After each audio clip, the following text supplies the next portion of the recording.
They said no maid had ever lasted in that mansion, not a single one. The gates were grand, the estate dazzling. But beyond them, the inside was a war zone. At its center stood Madame Rose. Stunning, refined, and ruthless with her tongue. Her slaps came without warning. Her voice could slice through the air like a blade. In just 6 months, she had driven away 9 maids. Some fled in tears. Some slipped away before morning. One scaled the back fence barefoot. Then Naomi arrived, dark-skinned, reserved, carrying only a nylon bag and a fierce light in her eyes. She wasn't there to run. She wasn't there to please. She had a sick daughter, nothing else to lose, and a kind of resolve Madame Rose had never encountered before. What Naomi would do in that house wouldn't just change her own fate, it would shatter the unshakable aura of Madame Rose. The mansion on Bishop Adme Drive, Banana Island, was the sort of place strangers slowed their cars to admire. A towering black gate. A driveway like polished glass. Vehicles gleaming so bright they caught the sun like silver mirrors. But past that flawless exterior, the air was heavy. Staff moved like shadows. The cleaner kept her eyes down. Even Mama Ronk, the chef who had once cooked for presidents, walked carefully, as though every step might wake a sleeping beast. That beast had a name, Madame Rose Richards. Some called her Madame Ice, others Madame Perfection. When she passed, older staff muttered another name under their breath, never daring to say it aloud in her presence. At 33, Madame Rose looked like she belonged on a fashion magazine cover, tall, fair-skinned, and dressed as if a red carpet awaited her, even if she was only going to tend to her garden. Her perfume lingered after she left a room, her words lingered even longer. She didn't give orders, she issued decrees. She didn't just discipline, she struck, with either her hand or a sentence sharp enough to leave scars no one could see. In her home, her opinion was law.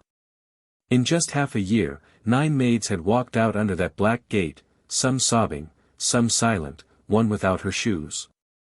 The house wasn't the problem. The chores weren't the problem.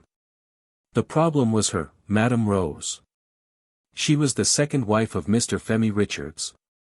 His first wife had passed many years ago, leaving a silence in the mansion that had never truly lifted. Mr. Richards was a man who wore authority like a tailored suit, nearing 60, streaks of silver in his hair, owner of 2 thriving oil companies, and more properties than some people had pairs of shoes.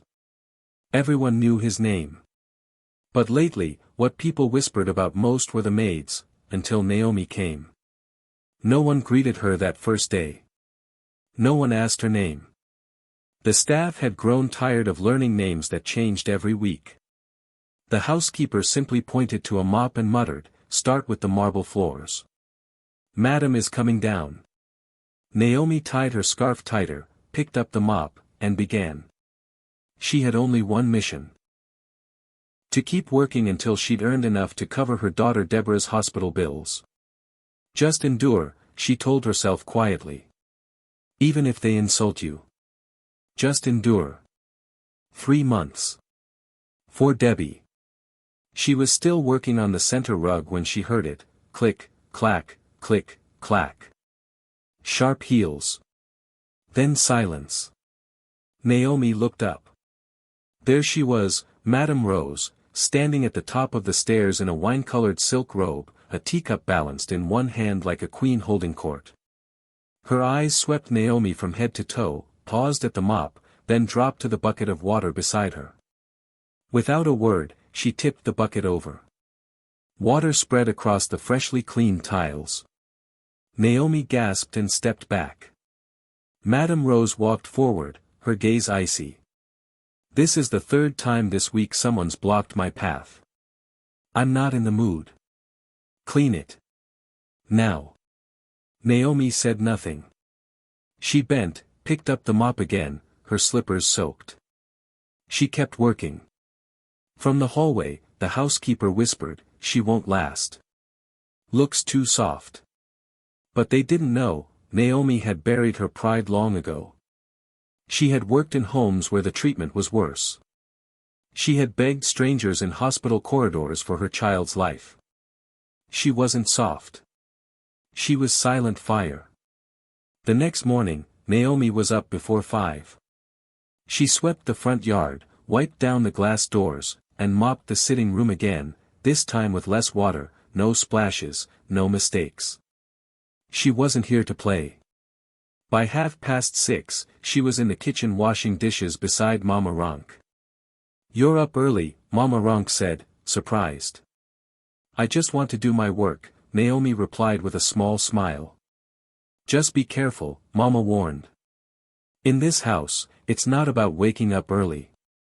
It's about surviving Madam's mouth." Right on cue, the sound of soft, deliberate slippers approached. Madame Rose swept into the kitchen, silk robe cinched tightly at her waist, phone in hand. "Where's my lemon water?" she snapped. "I was just about to," Mama began. "I wasn't asking you," Madame cut her off, turning to Naomi. Naomi wiped her hands and bowed slightly. "I'll get it now, Ma. Room temperature. Not cold. Not hot. Exactly right. Do you understand?" "Yes, Ma. Because if it's wrong, you'll regret it." Naomi nodded, selected a glass, and poured from the dispenser. She added 2 thin slices of lemon, then carried the tray upstairs with careful steps. She knocked softly. "Come in." The bedroom gleamed, gold curtains, perfume bottles lined like jewels, a tiny white dog on the bed. Naomi set the tray on the side table. Madame Rose took a sip, paused. Naomi's heart pounded. Then a faint smirk. "You're lucky. You got it right." As Naomi turned to leave, Madame Rose's voice cut in. "There's a stain on the bathroom sink. I hate stains. I'll clean it now, Ma." In the bathroom, Naomi spotted the faint rust mark, likely from a ring. She sprayed cleaner and scrubbed gently. Then, thud. Her shoulder brushed a perfume bottle. It wobbled. She caught it in time, exhaling in relief. But when she turned, Madame Rose was in the doorway, arms folded. Without warning, she struck Naomi hard across the face. "You're clumsy. I don't like clumsy people." Naomi's eyes burned, but she didn't cry. She bowed her head. "I'm sorry, Ma." She set the bottle back in perfect alignment, hands trembling but steady in spirit. "You'll clean the guest room next," Madame said, already reclining on her bed.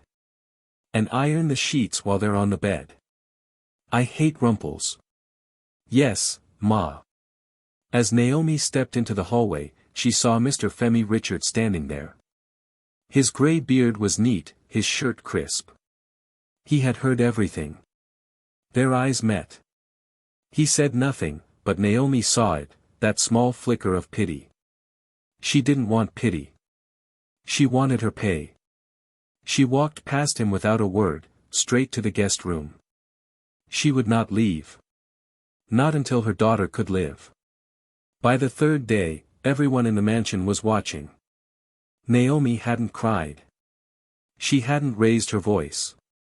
She hadn't packed her things and fled like all the others. But Madame Rose was far from finished. She didn't enjoy being ignored. She didn't enjoy being observed. And something about Naomi's quiet composure felt almost rebellious. So, she raised the stakes. It began with the missing uniforms. Naomi had just finished tidying the guest room when she returned to her quarters and found her work clothes gone. The only thing left hanging was a sheer lace nightgown that obviously wasn't hers. She didn't react.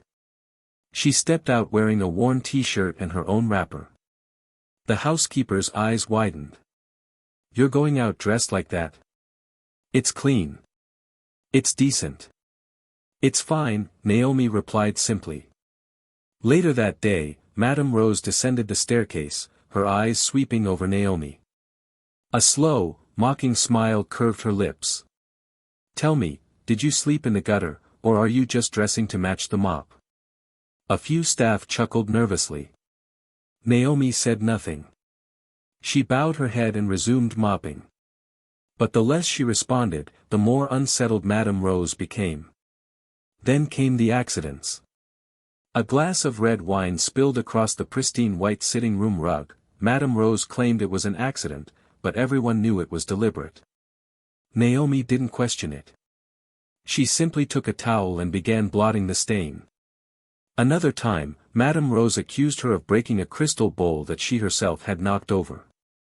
Naomi's only reply was, "I'll clean it up, Ma." Even Mr. Femi Richards began to notice. One evening, as he sat in the garden reading his newspaper, he saw Naomi sweeping near the flower beds. Her wrapper was frayed at the hem, her face weary, but her movements calm and steady. "Naomi, isn't it?" he asked. "Yes, sir." She set the broom aside to greet him properly. "Are they treating you well here?" His tone was careful. She paused, then offered a faint smile. "They're treating me the way life treats many of us, sir. But I'll be all right." That night, in the privacy of their room, Mr. Femi glanced at his wife. "Why is that girl still here? After the way you've treated her, anyone else would have quit." Rose sipped her wine slowly and smiled. "She's still useful. That's why." But even she could feel it, the atmosphere in the house had shifted. Naomi wasn't retaliating with tears or words. She was fighting with patience, with presence, with a quiet dignity money couldn't buy. And that unsettled her. It was a Saturday morning.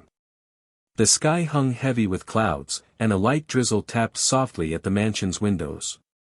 Inside, an unusual quiet filled the halls. No insults. No slammed doors. Naomi had just finished sweeping the east wing when the hallway mirror caught a reflection that made her stop. Madame Rose, sitting barefoot on the marble floor. Her silk scarf half off her head. Makeup smudged, mascara streaking like someone had wiped tears too quickly. Naomi froze. She had never seen this woman look human. Rose hadn't noticed her yet, staring into the mirror as if she didn't recognize the face staring back. A half-finished glass of wine from the night before sat beside her. Her phone lay untouched. Her heels were discarded on the floor. Naomi considered turning back.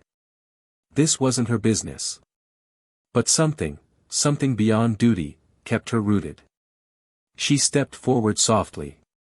"Ma." Rose's head snapped toward her. Her face, usually sharp and untouchable, looked fragile. "What do you want?" she asked, quickly wiping her face. Naomi bowed slightly. "Forgive me, Ma. I didn't mean to intrude." She set a neatly folded towel beside her on the floor, then turned to leave. "Wait."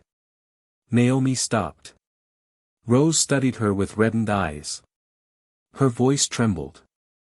"Why do you stay?" Naomi was quiet for a moment before answering. "Because I have to, for my daughter. You could find another job." "Maybe," Naomi said faintly, "but not one that pays like this. And the hospital doesn't take excuses as payment." Rose held her gaze. "You're not afraid of me?" "I used to be afraid of life," Naomi said honestly. "But when you've held your child's hand in a hospital ward and stared at death, nothing else can break you the same way again." Rose looked away. For a long time, she said nothing. Then, softly, she murmured something Naomi never expected. "They said I wasn't good enough." Naomi frowned. "Who, Ma?" "My husband's friends. His family. Even church people. They said I was too young, too flashy. That I was just a trophy wife. No substance." Her voice wavered. "I thought if I controlled everything, kept the house perfect, the staff perfect, maybe I'd feel in control of something." Naomi didn't speak. She simply lowered herself to the floor, sitting nearby. Not too close. Not to offer advice. Just, there. And for the first time, Madame Rose didn't tell her to leave. The next morning, Sunday, arrived with a soft breeze and a rare stillness in the mansion. No one shouted Naomi's name. No slamming doors. The house seemed to breathe again. As Naomi swept the porch, she hummed quietly, a gospel song her mother used to sing during hard times. She didn't notice Madame Rose standing behind her. "Is that a gospel song?" Rose asked. Naomi turned, surprised. "Yes, Ma. An old one." Rose only nodded, then walked back inside, no insults, no orders, just quiet presence. The staff noticed immediately. In the kitchen, Mama Ronk whispered to the steward, "She passed me without yelling about the pepper." The steward nodded. She even said good morning. That afternoon, Musa the gateman asked Naomi, "What did you give Madam to eat?" "She's smiling today." Naomi gave a small smile. Sometimes people don't need food. They just need someone not to walk away. That evening, Naomi brought Rose her usual tea. But this time, Rose wasn't scrolling on her phone or giving commands. She was by the window, holding a framed photo of herself with Mr. Femi's late first wife. Her expression was unreadable. Naomi set the tea down. "Thank you," Rose said quietly. Naomi froze. Not just because she'd never heard those words from her, but because of the way she said them, like a weight being set down. "You're the first maid who didn't try to impress me," Rose added. "You just did the work." "I'm not here to impress, Ma. I'm here to survive." Rose studied her. "You've been through a lot, haven't you?" Naomi gave a small, sad smile. "So has everyone, Ma. Some just hide it better." Rose nodded slowly. Then, to Naomi's shock, she said, "Tomorrow, take the day off. Go see your daughter. I'll pay for the transport." Naomi's eyes widened. "Ma. You heard me. Come back by evening." It had been 3 weeks since Naomi last saw Deborah. She had been too afraid to ask for time off. Now she bowed her head. "Thank you." Rose turned back to the window. "Don't thank me. Just stay as you are." The next morning, Naomi stood at the mansion gate with a small white envelope in her hand. Inside, 20,000 naira wrapped neatly in tissue. Madame Rose had placed it beside Naomi's breakfast tray with a note that simply read, "For transport and whatever she may need." Naomi's hands trembled. It wasn't just the money, it was the quiet kindness behind it. She boarded a kiki from Ikoyi to Surulere, then a bus to the hospital in Masha, where Deborah had been under observation for the past 2 weeks. Deborah was 9 years old, slim, gentle, her heart condition making her fragile. But her smile could brighten the darkest day. When Naomi stepped into the ward, Deborah's face lit up. "Mommy." Naomi rushed to her, kneeling beside the bed and holding her close. "My baby, I missed you so much." They sat together, Naomi feeding her pap and telling light-hearted stories, not of hardship, but of hope. Then she pulled a small, colorful hair ribbon from her bag, bought from a roadside stall. "Look what I brought you." Deborah grinned. "Mommy, you said you'll bring me home when you have the money. Is it soon?" Naomi paused, holding her little hand. "Very soon, my love. God is helping us. Just hold on." What Naomi didn't know was that Madame Rose had quietly sent her driver to follow, out of curiosity, not suspicion. When he returned, he reported, "She went to the hospital in Surulere. Her daughter is there. The nurses know her." Rose only nodded, saying nothing, then returned to her room. That night, brushing her hair before the mirror, Rose thought of Naomi's steady face, her trembling hands when serving tea, her daughter's fragile smile. She thought of herself, of the years she had never said sorry, of the way she had built her armor. And she cried, 2 quiet tears, the first in years. Monday morning came with sunlight streaming through the white curtains. In the kitchen, Mama Ronk stirred stew while the air felt somehow lighter. Naomi walked in without the weight she usually carried. She had held her daughter again, seen her smile. As she tied her apron, the housekeeper stopped. You actually came back." "I said I would," Naomi answered simply. From upstairs came Madame Rose's voice, softer than usual. "Naomi, come, please." The entire house seemed to pause. Naomi climbed to the master bedroom, her heart steady. Rose sat at her vanity, brushing her hair. "You're back early." "Yes, Ma. I left the hospital by 6. There was a pause. Then Rose turned, holding a white envelope. "This is for Deborah's medication." Naomi's eyes widened. "Ma. Don't argue. Just take it." Inside was 50,000 naira in cash. Naomi's hands shook. She opened her mouth, but no words came. Rose looked away, almost uncomfortable. "You said something that day," Rose began. "About how life can break you until nothing scares you anymore." "Yes, Ma.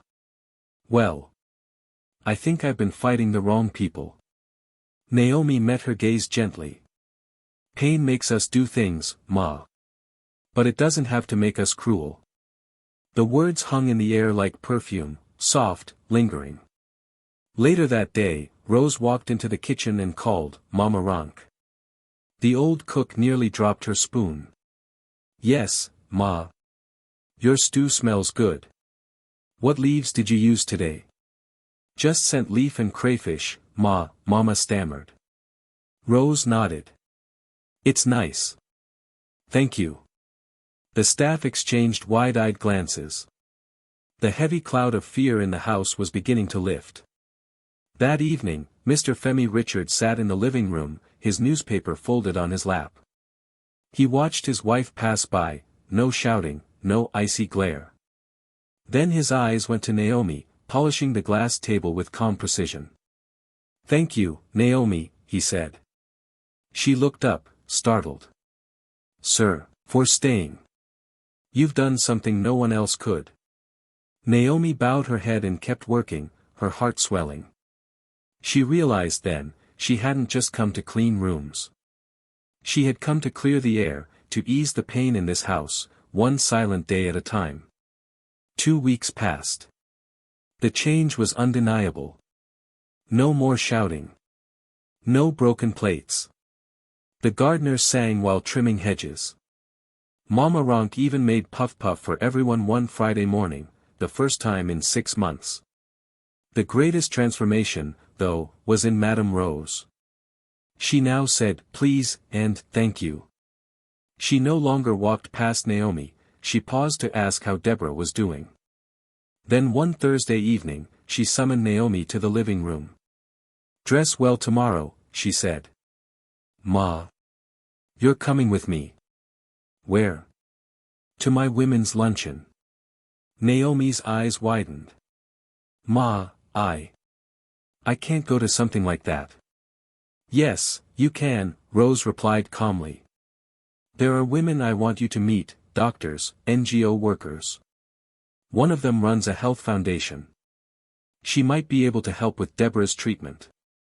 Naomi's eyes began to glisten. "Ma, I don't even have." "I've already bought you something," Rose interrupted. "It's on your bed." When Naomi returned to her quarters, she found it, a soft peach gown, simple yet elegant, folded neatly beside a matching headscarf. She touched it slowly, tears filling her eyes. Not from sadness, but because, for the first time in a long while, she felt truly seen. The following day, Naomi sat in the back seat of Madame Rose's SUV as the driver opened the door for her, like she belonged there. At the venue, heads turned. Madame Rose walked into the upscale restaurant with Naomi beside her, not as a servant trailing behind, but as an equal. "This is Naomi," Rose said to one of the ladies at the table. "She's stronger than most women I know, and her daughter is a fighter." The woman smiled warmly. I run a children's heart foundation. Send me her details, we might be able to help. Naomi stood there frozen in gratitude. In that moment, she knew, this was no longer just about survival. This was the start of something new. The following Monday, Naomi was in the kitchen peeling yam when her small phone rang. The number was unfamiliar. She wiped her hands and answered. Good morning. Is this Miss Naomi, mother of Deborah? Yes, it is. This is Dr. Adejua from the Children's Cardiac Foundation. Madam Rose referred you after the luncheon. Naomi slowly rose to her feet, the yam peeler slipping from her hand. Yes, doctor, I remember. We've reviewed your daughter's file, her tests, her records. We'd like to sponsor her next 2 procedures in full, at no cost. For a moment, Naomi thought she'd misheard. I'm sorry, could you repeat that? You heard me, the doctor replied with a smile in her voice. We'll cover the surgeries, transport, medication, everything. We'll even assign a pediatric nurse for her follow-up. Naomi dropped to her knees, tears streaming. Thank you, Jesus, thank you. Mama Ronk rushed in, alarmed. What happened? Naomi looked up, eyes wet but smiling. They're paying for Deborah's surgery. Everything. The kitchen erupted. Even the driver, coming in to collect keys, stopped to grin. Naomi, you mean it? Yes, she said, wiping her cheeks. Madam Rose, she made it happen. That evening, Naomi entered Rose's room with her usual cup of lemon tea. She placed it down and turned to leave. Did they call? Rose asked. Naomi turned slowly. Yes, Ma. This afternoon. They're paying for everything. Deborah can have her surgery, she might live. Rose's expression softened. I told you not to thank me. I must, Ma. You didn't have to help. But you did. Rose looked away briefly. Helping you, helped me. I don't understand. I thought strength meant controlling everything. But watching you, seeing you endure quietly, serve without bitterness, you showed me what real strength looks like. From that day on, Naomi's place in the house changed. The housekeeper sought her opinion. Mama Ronk saved her the best piece of meat. Musa, the gateman, now greeted her proudly with, Auntie Naomi, good morning. On paper, she was still a maid, but in truth, she had become the heart of the home. 2 weeks later, the hospital room hummed with soft beeps. Deborah lay peacefully in pink sheets, her small chest rising evenly. The surgery was a success. Naomi hadn't left her side in 2 days, sleeping in a chair, praying through the night. On the 3rd morning, she dressed in her cleanest wrapper and prepared to return to the mansion. She kissed Deborah's forehead. Rest well, my angel. Mommy will be back soon. When she reached the mansion gate, Musa stood tall, grinning. Auntie Naomi, welcome. Inside, the compound gleamed, flowers trimmed, ground freshly washed. The staff were gathered in the yard, the gardener, the cleaner, the steward, even Mama Ronk, smiling proudly. Before Naomi could speak, the front door opened. Madam Rose stepped out, not in her usual silk robe, but in a calm blue dress, no makeup, just a gentle smile. Naomi, she said warmly. Welcome back. Naomi bowed slightly. Thank you, Ma. I have something for you. Under the mango tree sat a small table with a framed document wrapped in plastic. Rose lifted it and handed it over. Naomi peeled back the cover, and froze. Promotion letter, head of household operations. Rose continued, you've earned this. You'll oversee the staff now, better pay, better quarters, full medical support for Deborah going forward. Naomi's voice shook. Why me, Ma? Because you did what no one else could. You didn't just clean the rooms, you cleared the air, the fear, the pain. And you stayed, even when I gave you every reason to go. Naomi's eyes brimmed. Mama Ronk stepped forward with a tray of snacks. Let's celebrate a little. The staff clapped, cheering. Even Mr. Femi came down to shake Naomi's hand. Thank you for bringing peace to my home. This time, Naomi let the tears fall, but they weren't from pain. They were tears of honor. Naomi had never lived anywhere like her new staff quarters. The cramped room she once shared with mops and buckets was gone. Now she had her own clean, painted space, a small fan that worked, and a mattress that didn't sag in the middle. But what meant more than the room was the way people looked at her now. She was no longer just the maid. She was seen as the woman who had brought peace. Each morning, the staff greeted her first. The housekeeper asked for her input before making changes. Even Musa, the gateman, stood a little taller when speaking to her. The biggest change, though, was in Madame Rose. She no longer barked orders or snapped. She began asking Naomi about Deborah, her health, her schooling, even her favorite colors. One night, Naomi was in the kitchen packing away leftovers when Rose entered quietly, no makeup, no slippers, just her robe and bare feet. Do you have a moment? She asked. Naomi nodded, and they walked together to the back patio. The moonlight lit the garden, crickets singing in the stillness. Then Rose spoke. Did you know I was once a housemaid, too? Naomi turned sharply. Ma. I was 13, Rose said, her voice distant. My mother died. My father wasn't the father type. I ended up in a wealthy man's house in Enugu. His wife despised me. She never hit me, never insulted me outright, but she made sure I felt like a stray dog. Naomi's chest tightened. I told myself one day I'd be the madam. That I'd never be weak again. That no one would ever make me feel small. Rose looked down, shame flickering in her eyes. I became strong, cold, sharp. I thought that was power. But when I met you, I saw something else. Naomi stayed silent, letting her speak. You reminded me of the girl I buried, the one who cried quietly while scrubbing someone else's floors. You didn't fight with pride. You fought with patience. She paused, her voice softer now. I'm sorry. For everything.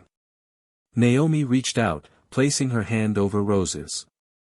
For a moment, they sat together, two women from different worlds, connected by pain, softened by understanding. Sometimes, Naomi whispered, God doesn't take us through the fire to burn us. He takes us through to make us a light for others still inside the dark.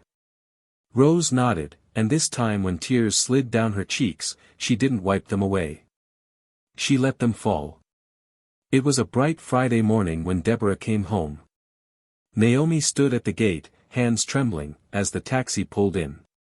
Inside, her daughter sat in a yellow dress, her cheeks fuller, her smile radiant. A small scar near her chest was the only sign of what she had endured. Mommy. Naomi opened the door and pulled her close.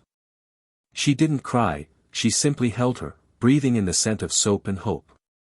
What she didn't expect was the scene waiting inside. The whole staff had gathered under the mango tree. A table was laid with juice, chin-chin, puff-puff. Mama Ronk had cooked jollof rice with fried plantain. The cleaner had set out plastic chairs. Musa had even hung balloons made from blown-up gloves. At the center stood Madame Rose, dressed in a soft pink gown, smiling. She walked up to Deborah, knelt, and handed her a small wrapped gift. It's a storybook. Your mother said you love reading. I thought we could start one together. Deborah took it shyly. Thank you, Ma. Rose smiled. Call me Auntie Rose. Naomi watched with full eyes. Once, these same hands had slapped her for spilling water. Now they were gently smoothing her daughter's hair. Mr. Femi stepped forward next, clearing his throat. I don't say much in this house, but I must say this, Naomi, you have reminded us what true strength is. He turned to Deborah. You are always welcome here. This is your second home now. The staff clapped. Deborah grinned. Naomi turned to Rose and whispered, I don't know how to thank you. You already have, Rose replied. You didn't leave. As the sun climbed higher and laughter filled the air, one thing was certain, the mansion on Bishop Adme Drive, once filled with fear and shouting, now carried a different sound. Joy. Family. Light. All because one woman refused to give up. Weeks passed. Deborah grew stronger, she laughed more, ate well, and sometimes accompanied Naomi to the mansion, sitting quietly with a book while her mother worked. The house itself felt different. The cold marble floors now echoed with light footsteps and soft giggles. Walls that once held fear now seemed to hold warmth. And Madame Rose, she had transformed the most. She began teaching Deborah how to fold napkins properly and how to water the garden without drowning the plants. She smiled more. She listened. And some days, she would sit with Naomi under the mango tree, no titles, no pride, just woman to woman. One evening, as the sun melted into a gold horizon, Naomi sat with Deborah in her lap, peeling oranges and humming softly. Madame Rose stepped out carrying 2 cups of zobo. She handed one to Naomi, then spoke words Naomi would never forget. You know, the day I slapped you, I was certain you'd leave like the others. In fact, I wanted you to. I couldn't stand the thought of anyone seeing who I really was beneath the pride. Naomi looked at her quietly. And now? Rose smiled faintly. Now, I thank God you didn't leave. You weren't just a maid in this house, you were the mirror I was too afraid to look into, and the comfort I didn't know I needed. Naomi's voice caught as she said, and you gave my daughter a second chance at life. I'll never forget that. The evening breeze stirred the trees. From the kitchen, laughter drifted out. Naomi closed her eyes, breathing in the peace. She had arrived at this mansion with nothing but silence, pain, and a nylon bag. Now she had respect. She had honor. She had hope. She had become the woman no one would forget, not because she shouted, not because she fought, but because she stayed. And in staying, she healed. Sometimes the strongest people aren't the loudest. They don't throw fists or raise their voices. They simply remain, and in remaining, they change everything. If Naomi's story touched your heart, share your thoughts in the comments. Where in the world are you watching from? And remember to subscribe for more emotional, dramatic, and unforgettable stories. Until next time, stay kind, stay strong, and keep watching.